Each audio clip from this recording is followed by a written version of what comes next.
Et coucou, juste avant que la vidéo démarre, je voulais t'inviter à t'installer confortablement avec une boisson chaude, une boisson fraîche.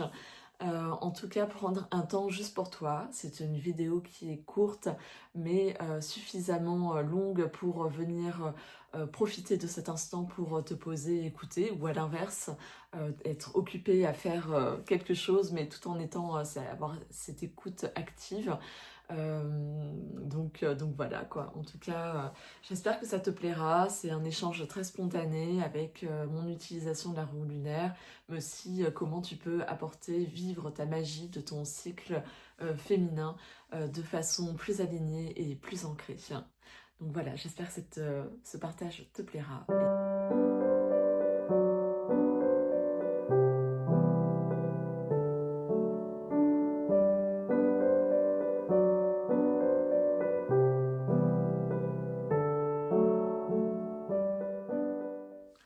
Hello, je suis ravie de te retrouver ici pour une nouvelle vidéo de manière très spontanée. J'avais envie de te partager, de te parler de la roue lunaire ou comment est-ce que tu peux voir la magie dans ton cycle féminin, dans ton cycle menstruel. Pour celles qui me découvrent, je suis Charlotte Giudicelli, je suis psychosophrologue et praticienne en Qin and Sang et j'accompagne les femmes à travers un chemin d'éveil et de conscience à renouer avec leur nature sacrée et à venir développer leurs différentes dimensions de leur être. Aussi, j'accompagne les enfants et les adolescents à venir retrouver, développer, améliorer leur bien-être, leur confiance en eux et bien sûr à devenir les héros de leur vie. Je consulte et j'accompagne sur Saint-Geneviève-des-Bois en Essonne et tu peux retrouver toutes mes informations sur mon site internet. Alors, nous allons discuter, toi et moi, de ce cadran lunaire. Déjà, est-ce que tu connais? Le cadran lunaire, c'est un rond, comme tu peux voir ici, à l'intérieur duquel il va y avoir différents niveaux, qui est séparé en quartiers, on va dire 30 parts en tout, pour pouvoir se caler, s'adapter à tous les cycles des femmes. Ce cadran lunaire, en fait, part sur la base du fait que le cycle féminin est sensiblement le même que le cycle lunaire. Je dis sensiblement parce que voilà, la base générale, c'est 28 jours. Après, nous savons qu'il y a des femmes que ça va être plus et d'autres moins. Et aussi, nous savons que d'un cycle à un autre, des fois, il peut y avoir 1 ou 2 jours d'écart, qui est tout à fait normal aussi. Donc voilà, du coup, cette roue, elle vient vraiment s'adapter en fonction de ton cycle. C'est sous forme de papier et moi c'est vrai que je suis un peu de celles qui préfèrent le papier parce que tu me diras qu'il existe plein d'applications où tu peux suivre ton cycle menstruel, noter les choses, mais ça reste une application, ça reste du coup sous forme de peut-être de pourcentage qui va être mis à la fin. Je trouve que la roue lunaire, c'est en papier, c'est d'une valeur sûre sur lequel tu vas pouvoir retrouver, retourner quand tu veux sans qu'il y ait de risque que les choses soient perdues, comme ça peut l'être des fois de manière informatique. Ça l'est beaucoup moins au niveau du papier, notamment si tu ranges bien tes affaires, bien évidemment. Mais en tout cas, c'est plus une valeur sûre à ce niveau-là. Et je trouve que ça permet plus de liberté aussi, de pouvoir te l'approprier comme tu le souhaites, et non comme quelque chose déjà de prédéfini. Donc voilà, et cette roue lunaire, en fait, tu as plein de façons de l'utiliser, il en existe différentes sortes, mais en soi, à l'intérieur, c'est les mêmes choses qui reviennent. C'est-à-dire que ça va être où en est le cycle lunaire, pour faire du lien avec ton cycle menstruel, tes émotions qui te traversent, celle qui a été dominante dans ta journée, s'il y a eu des choses particulières en termes que ça soit en termes de douleur, en termes de difficultés rencontrées, en termes d'événements particuliers, en termes aussi d'habitudes que tu souhaites mettre en place pour prendre soin de toi, par exemple. Voilà, en fait, ça vient comprendre toutes ces choses-là et du coup, à la fin, ça te donne vraiment un aperçu des différentes phases de ton cycle et aussi de ce qui a pu se passer, ce qui est dominant. Et quand tu en fais plusieurs, ça te permet aussi de faire ressortir ce qui a tendance à être redondant, ce qui est plus perçu, et puis aussi en fonction des saisons, comment ton cycle, tu le vis par rapport à chaque saison, printemps, été, automne, hiver, de pouvoir percevoir justement ces différences et du coup de faire ressortir tes besoins essentiels en fonction de la saison également. Donc je trouve que c'est un outil très riche. Moi je l'utilise depuis plusieurs années. Je l'ai découvert quand j'ai participé à des cercles de femmes. C'est un outil qui a été mis en avant, que j'ai, on va dire, découvert de cette façon-là. À ce moment-là, j'étais enceinte, donc je n'avais pas trop investi. Et par la suite, je me suis aidée du journal des lunes de Sophie Sapin, que j'avais trouvé très très bien fait, qui réexplique toutes les choses et qui permet justement cette liberté à l'intérieur de... Voilà, il te propose des encarts, mais après tu t'es libre. Et maintenant, en fait, j'ai juste pris le cadran vierge et je l'ai collé dans un carnet. Et en fait, à chaque fois que j'ai un nouveau cycle, je colle un nouveau cadran vierge, je viens noter tous les jours. Et à côté, eh bien, je vais noter s'il y a eu des événements ou si je suis dans un mois où j'ai envie d'écrire comment je me sens, ce que je vis, ben, je vais un peu l'utiliser comme un journal intime. Voilà, ça va vraiment s'exprimer de cette façon-là pour moi.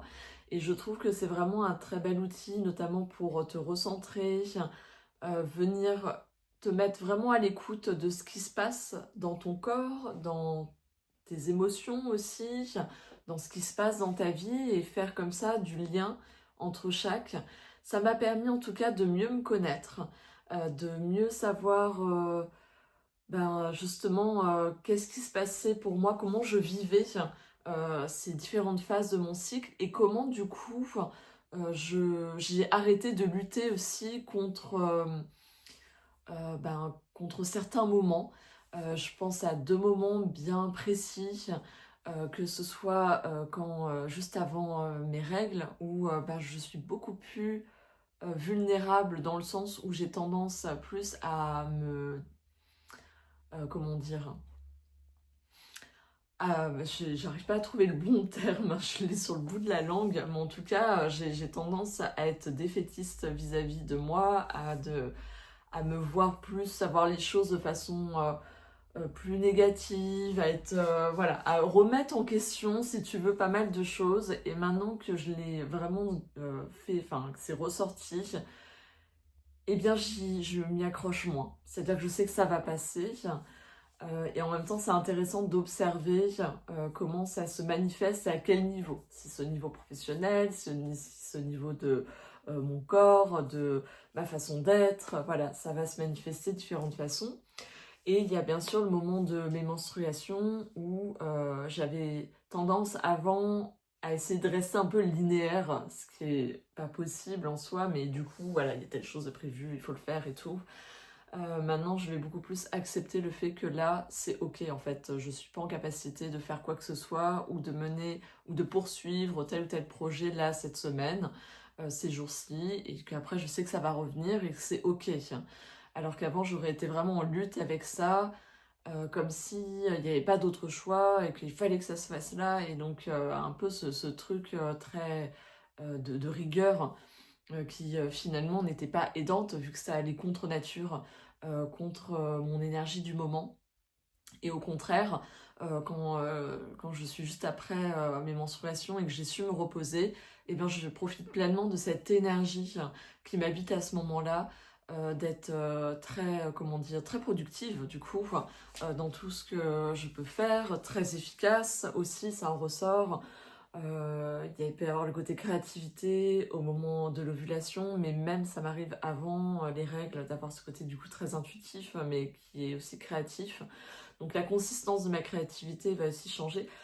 Alors c'est juste pour te donner, si tu veux, un exemple, et peut-être que toi tu peux te retrouver par rapport à ce que je dis. Et en fait, ça permet vraiment d'affiner ce cadran lunaire. C'est-à-dire que tu vas me dire, oui, bah si, je connais, je sais comment c'est mon cycle, qu'est-ce qui réagit. Oui, bien sûr. Mais du coup, là, tu vas vraiment affiner les choses et ça va te permettre de vraiment d'avoir ce travail, de venir lâcher prise là où il faut lâcher prise et d'avoir une meilleure appréciation, une meilleure connexion du coup à ton corps. Ça sert vraiment à ça.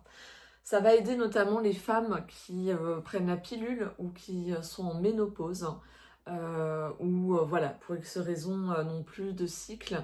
Et bien en fait, tu vas venir te caler sur le cycle lunaire et tu vas venir voir comment tu te sens et faire du lien. Tiens, par exemple, très souvent, quand c'est la pleine lune, je me sens de telle manière. Là, quand c'est la lune croissance, c'est plus comme ça. Voilà, tu vas vraiment te caler là-dessus pour, si tu veux, remettre, pour si tu prends la pilule, cette énergie du féminin qui est un peu scindée par la pilule, et ben du coup, de venir le chercher ailleurs.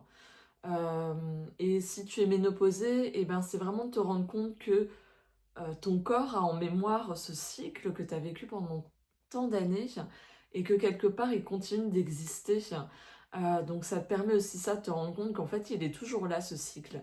Il s'exprime d'une façon différente mais il est toujours là. Et ça permet de sortir du côté purement physiologique du cycle menstruel aussi, où on a tendance à dire il y a le cycle menstruel, il y a la ménopause, et voilà, en fait, en gros, ménopause, il n'y a plus rien, c'est fini. Et en fait, pas du tout, hein. Il se passe bien quelque chose de différent, mais en même temps qui est quand même inscrit dans ce cycle-là et qui continue d'exister.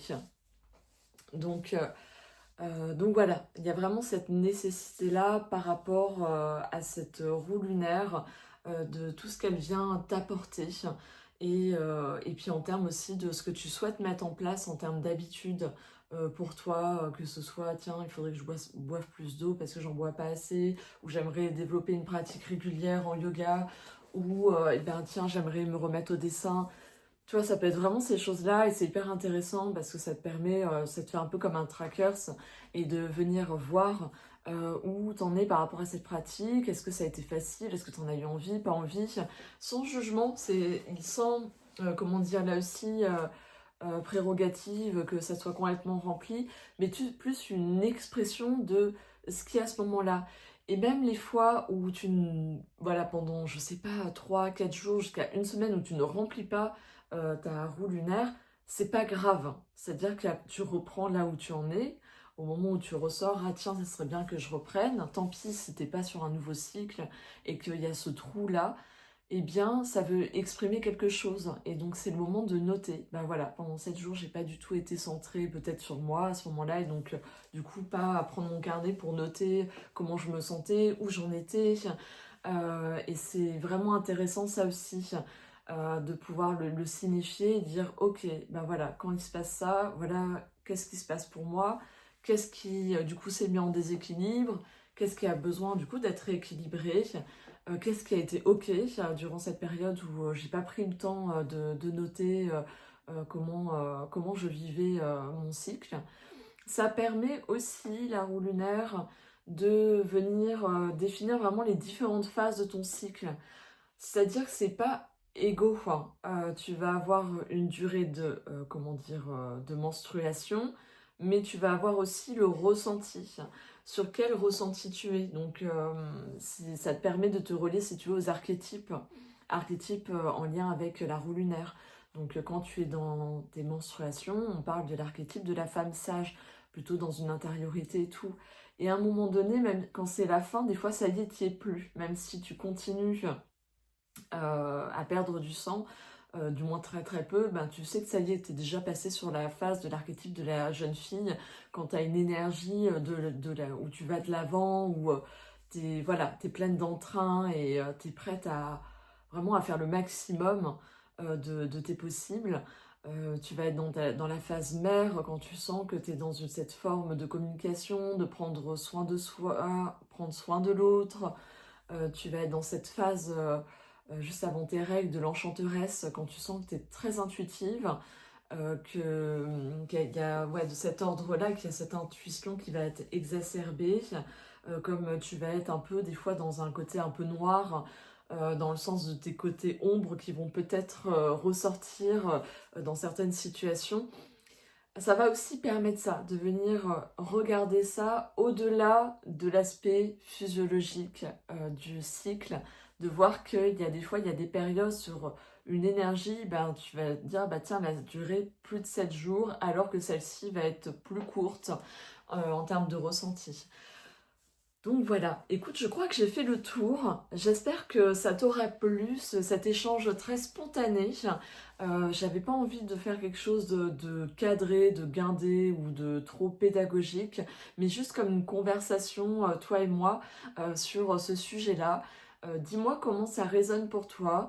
Euh, voilà, si tu utilises déjà la roue lunaire, si c'est une découverte et que du coup tu en as envie, et que tu souhaites être accompagné par rapport à ça, ou du moins, oui, avoir une forme d'accompagnement, à ce moment-là, je t'invite à rejoindre mon cycle de 9 cercles de femmes que je fais de octobre à juin. C'est-à-dire qu'on se retrouve un lundi par mois de 20h à 22h dans mon espace bien-être que je loue à Sainte-Geneviève-des-Bois. C'est un petit groupe qui du coup participe, hein. Vous êtes 6 participantes au maximum et ça va te permettre de venir vraiment être accompagnée là-dessus si tu veux, comment dire, appréhender, venir comprendre ça et de venir l'utiliser. Donc ça peut te permettre d'avoir sur une période de 9 mois vraiment de venir utiliser cette roue lunaire et de mieux l'appréhender, mieux la comprendre et tout en faisant comment dire, un parallèle avec ta vie de femme, ce qui s'y passe. Donc c'est vraiment un travail hyper intéressant et en profondeur et ça te permet vraiment de renouer avec ton énergie féminine dans le sens de la guérison, dans le sens aussi de l'ajustement, de l'appréciation, j'ai envie de dire, dans l'alignement, tout simplement, de ce qui est. Donc si ça t'intéresse, les inscriptions sont ouvertes, tu peux aller sur mon site internet, il y a l'encart cercle de femmes dans lequel tu vas retrouver toutes les informations et que voilà, n'hésite pas en tout cas à m'envoyer un message si cela t'intéresse et je pense que ça pourra être vraiment une très belle mise en pratique si tu as envie d'aller vraiment en profondeur avec cet outil qui est le cadran lunaire et que tu as envie de vivre ça aussi de façon partagée et en lien avec une profondeur de ton cycle, de cette énergie du féminin. Voilà, qu'est-ce qu'il y avait d'autre? Ouais, c'est déjà pas mal. En tout cas, n'oublie pas de me mettre un pouce pour soutenir ma chaîne et du coup, tous les partages que je peux faire sur YouTube, c'est toujours un vrai plaisir. Et je te dis à très bientôt pour d'autres partages.